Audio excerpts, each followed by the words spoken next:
تفہیم القرآن سید ابوالعلا مودودی سورہ احقاف آیات 1 تا 14 حصہ دوم اعوذ باللہ من الشیطان الرجیم بسم اللہ الرحمن الرحیم قل ان سے کہو ما کنت بدعا من الرسل میں کوئی نرالا رسول تو نہیں ہوں وما ادری ما یفعل بی ولا بکم میں نہیں جانتا کہ کل تمہارے ساتھ کیا ہوگا اور میرے ساتھ کیا ان اتبع الا ما یوحى الی میں تو صرف اس وحی کی پیروی کرتا ہوں جو میرے پاس بھیجی جاتی ہے وما انا الا نذیر مبین اور میں ایک صاف صاف خبردار کر دینے والے کے سوا اور کچھ نہیں ہوں۔ تفسیر۔ اس ارشاد کا پس منظر یہ ہے کہ جب نبی صلی اللہ علیہ وآلہ وسلم نے اپنے آپ کو خدا کے رسول کی حیثیت سے پیش کیا تو مکے کے لوگ اس پر طرح طرح کی باتیں بنانے لگے۔ وہ کہتے تھے کہ یہ کیسا رسول ہے جو بال بچے رکھتا ہے، بازاروں میں چلتا پھرتا ہے، کھاتا پیتا ہے اور ہم جیسے انسانوں کی طرح زندگی بسر کرتا ہے۔ آخر اس میں وہ نرالی بات کیا ہے جس میں یہ عام انسانوں سے مختلف ہو اور ہم یہ سمجھیں کہ خاص طور پر اس شخص کو خدا نے اپنا رسول بنایا ہے۔ پھر وہ کہتے تھے کہ اگر اس شخص کو خدا نے رسول بنایا ہوتا تو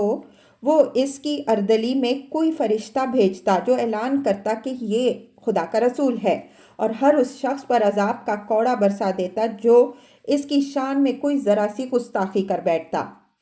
یہ آخر کیسے ہو سکتا ہے کہ خدا کسی کو اپنا رسول مقرر کرے اور پھر اسے یوں ہی مکے کی گلیوں میں پھرنے اور ہر طرح کی زیادتیاں سہنے کے لیے بے سہارا چھوڑ دے؟ اور کچھ نہیں تو کم از کم یہی ہوتا کہ خدا اپنے رسول کے لیے ایک شاندار محل اور ایک لہلہاتا باغ ہی پیدا کر دیتا۔ یہ تو نہ ہوتا کہ اس کے رسول کی بیوی کا مال جب ختم ہو جائے تو اسے فاقوں کی نوبت آ جائے اور طائف جانے کے لیے اسے سواری تک میسر نہ ہو۔ پھر وہ لوگ آپ صلی اللہ علیہ وآلہ وسلم سے طرح طرح کے معجزات کا مطالبہ کرتے تھے اور غیب کی باتیں آپ صلی اللہ علیہ وآلہ وسلم سے پوچھتے تھے۔ ان کے خیال میں کسی شخص کا رسول خدا ہونا یہ معنی رکھتا تھا کہ وہ فوق البشری طاقتوں کا مالک ہو، اس کے ایک اشارے پر پہاڑ ٹل جائیں اور ریگ زار دیکھتے دیکھتے کشت زاروں میں تبدیل ہو جائیں، ان کو تمام ما کانا و ما یکون کا علم ہو اور پردہ غیب میں چھپی ہوئی ہر چیز اس پر روشن ہو۔ یہی باتیں ہیں جن کا جواب ان فقروں میں دیا گیا ہے۔ ان میں سے ہر فقرے کے اندر معنی کی ایک دنیا پوشیدہ ہے۔ فرمایا ان سے کہو کہ میں کوئی نرالا رسول تو نہیں ہوں، یعنی میرا رسول بنایا جانا دنیا کی تاریخ میں کوئی پہلا واقعہ تو نہیں ہے کہ تمہیں یہ سمجھنے میں پریشانی لاحق ہو کہ رسول کیسا ہوتا ہے اور کیسا نہیں ہوتا۔ مجھ سے پہلے بہت سے رسول آ چکے ہیں اور میں ان سے مختلف نہیں ہوں۔ آخر دنیا میں کب کوئی رسول ایسا آیا ہے جو بال بچے نہ رکھتا ہو یا کھاتا پیتا نہ ہو یا عام انسانوں کی سی زندگی بسر نہ کرتا ہو؟ کس رسول کے ساتھ کوئی فرشتہ اترا ہے جو اس کی رسالت کا اعلان کرتا ہو اور اس کے آگے آگے ہاتھ میں کوڑا لیے پھرتا ہو؟ کس رسول کے لیے باغ اور محلات پیدا کیے گئے اور کس نے خدا کی طرف بلانے میں وہ سختیاں نہیں جھیلی جو میں جھیل رہا ہوں؟ کون سا رسول ایسا گزرا ہے جو اپنے اختیار سے کوئی معجزہ دکھا سکتا ہو یا اپنے علم سے سب کچھ جانتا ہو؟ پھر یہ نرالے معیار میری ہی رسالت کو پرکھنے کے لیے تم کہاں سے لیے چلے آ رہے ہو؟ اس کے بعد فرمایا کہ ان کو جواب میں یہ بھی کہو میں نہیں جانتا کہ کل میرے ساتھ کیا ہونے والا ہے اور تمہارے ساتھ کیا، میں تو صرف اس وحی کی پیروی کرتا ہوں جو مجھے بھیجی جاتی ہے، یعنی میں عالم الغیب نہیں ہوں کہ ماضی حال اور مستقبل سب مجھ پر روشن ہو اور دنیا کی ہر چیز کا مجھے علم ہو۔ تمہارا مستقبل تو درکنار، مجھے تو اپنا مستقبل بھی معلوم نہیں ہے۔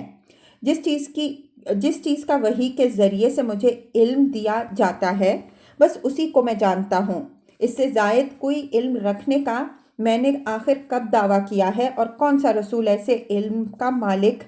کبھی دنیا میں گزرا ہے کہ تم میری رسالت کو جانچنے کے لیے میری غیب دانی کا امتحان لیتے پھرو؟ رسول کا یہ کام کب ہو گیا کہ وہ کھوئی ہوئی چیزوں کے پتے بتائے یا یہ بتائے کہ حاملہ عورت لڑکا جنے گی یا لڑکی، یا یہ بتائے کہ مریض اچھا ہو جائے گا یا مر جائے گا۔ آخر میں فرمایا کہ ان سے کہہ دو میں ایک صاف صاف خبردار کر دینے والا ہونے کے سوا اور کچھ نہیں ہوں، یعنی میں خدائی اختیارات کا مالک نہیں ہوں کہ وہ عجیب و غریب معجزے تمہیں دکھاؤں جن کے مطالبے تم مجھ سے آئے دن کرتے رہتے ہو۔ مجھے جس کام کے لیے بھیجا گیا ہے وہ تو صرف یہ ہے کہ لوگوں کے سامنے راہ راست پیش کروں، اور جو لوگ اسے قبول نہ کریں انہیں برے انجام سے خبردار کر دوں۔ کل، اے نبی صلی اللہ علیہ وآلہ وسلم ان سے کہو، ارأیتم ان کان من عند اللہ وکفرتم بہ، کبھی تم نے یہ سوچا ہے کہ اگر یہ کلام اللہ کی طرف سے ہو اور تم نے اس کا انکار کر دیا تو تمہارا انجام کیا ہوگا؟ تفسیر۔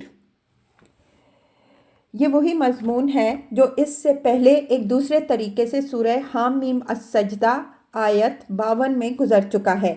تشریح کے لیے ملاحظہ ہو، جلد چہارم تفسیر سورہ مذکور، حاشیہ 69۔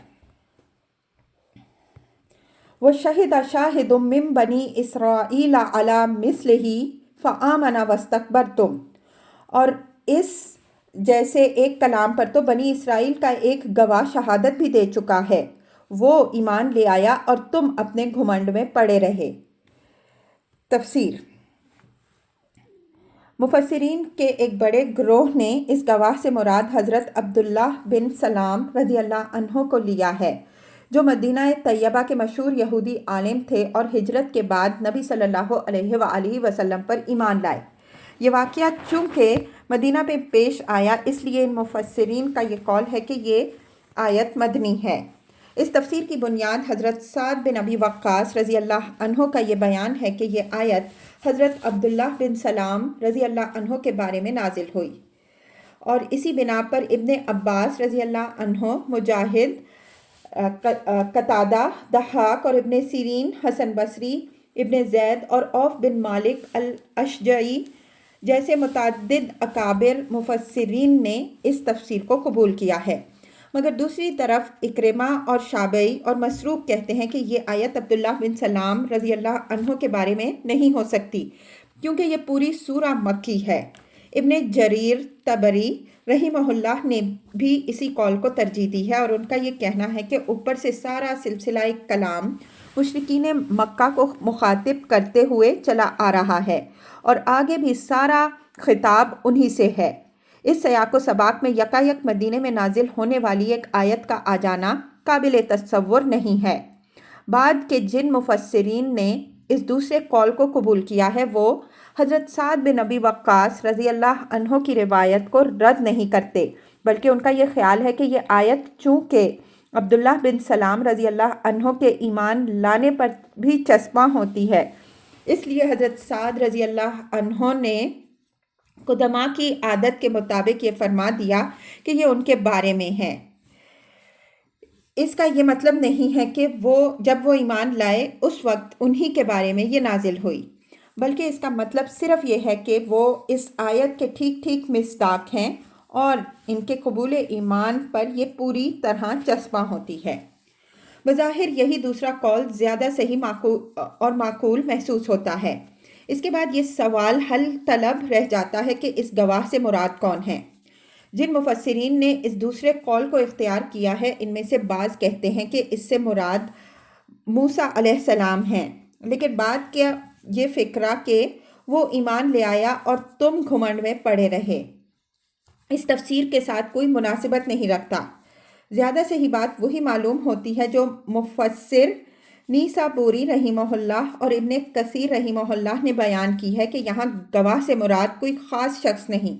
بلکہ بنی اسرائیل کا ایک عام آدمی ہے۔ ارشاد الہی کا مدعا یہ ہے کہ قرآن مجید جو تعلیم تمہارے سامنے پیش کر رہا ہے یہ کوئی انوکھی چیز بھی نہیں ہے جو دنیا میں پہلی مرتبہ تمہارے سامنے پیش کی گئی ہو، اور تم یہ عذر کر سکو کہ ہم یہ نرالی باتیں کیسے مان لیں جو نوع انسانی کے سامنے کبھی آئی ہی نہیں تھیں۔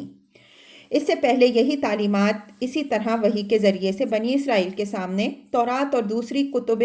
آسمانی کی شکل میں آ چکی ہیں، اور ان کا ایک عام آدمی ان کو مان چکا ہے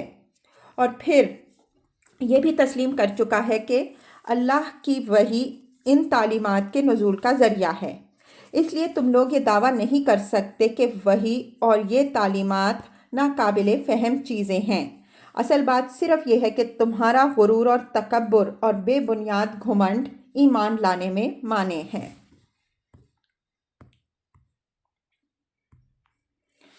ان اللہ لا یہدی قوم الظالمین، ایسے ظالموں کو اللہ ہدایت نہیں دیا کرتا۔ وقال الذین کفروا للذین آمنوا، جن لوگوں نے ماننے سے انکار کیا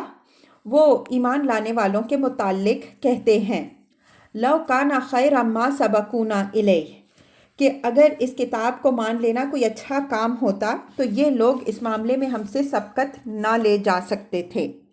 تفسیر: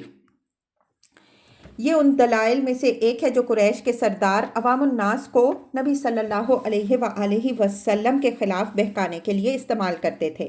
ان کا یہ کہنا تھا کہ اگر یہ قرآن برحق ہوتا اور محمد صلی اللہ علیہ وآلہ وسلم ایک صحیح بات کی طرف دعوت دے رہے ہوتے تو قوم کے سردار اور شیوخ اور معززین آگے بڑھ کر اس کو قبول کرتے۔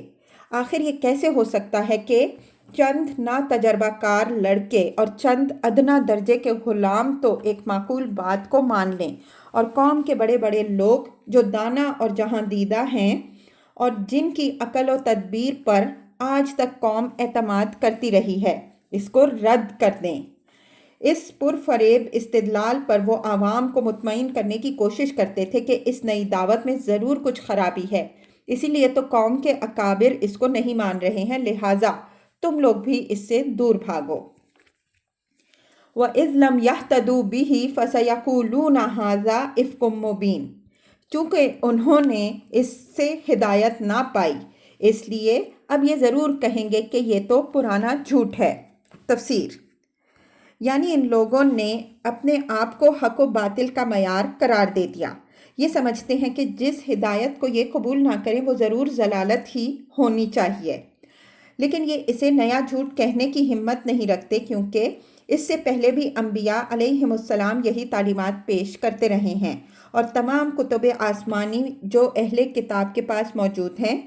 انہی عقائد اور انہی ہدایات سے بھری ہوئی ہیں۔ اس لیے یہ اسے پرانا جھوٹ کہتے ہیں، گویا ان کے نزدیک وہ سب لوگ بھی دانائی سے محروم تھے جو ہزاروں برس سے ان حقائق کو پیش کرتے اور مانتے چلے آ رہے ہیں، اور تمام دانائی صرف ان کے حصے میں آ گئی ہے۔ وَمِن قَبْلِهِ كِتَابُ مُوسَىٰ إِمَامًا وَرَحْمَةً، حالانکہ اس سے پہلے موسیٰ علیہ السلام کی کتاب رہنما اور رحمت بن کر آ چکی تھی۔ وَهَٰذَا كِتَابٌ مُّصَدِّقٌ لِّسَانًا عَرَبِيًّا لِّيُنذِرَ الَّذِينَ ظَلَمُوا، اور یہ کتاب اس کی تصدیق کرنے والی زبان عربی میں آئی تاکہ ظالموں کو متنبہ کر دے۔ تفسیر: یعنی ان لوگوں کو انجام بد سے خبردار کر دے جو اللہ سے کفر اور غیر اللہ کی بندگی کر کے اپنے اوپر اور حق و صداقت پر ظلم کر رہے ہیں، اور اپنی اس گمراہی کی وجہ سے اخلاق اور اعمال کی ان برائیوں میں مبتلا ہیں جن سے انسانی معاشرہ طرح طرح کے مظالم اور بے انصافیوں سے بھر گیا ہے۔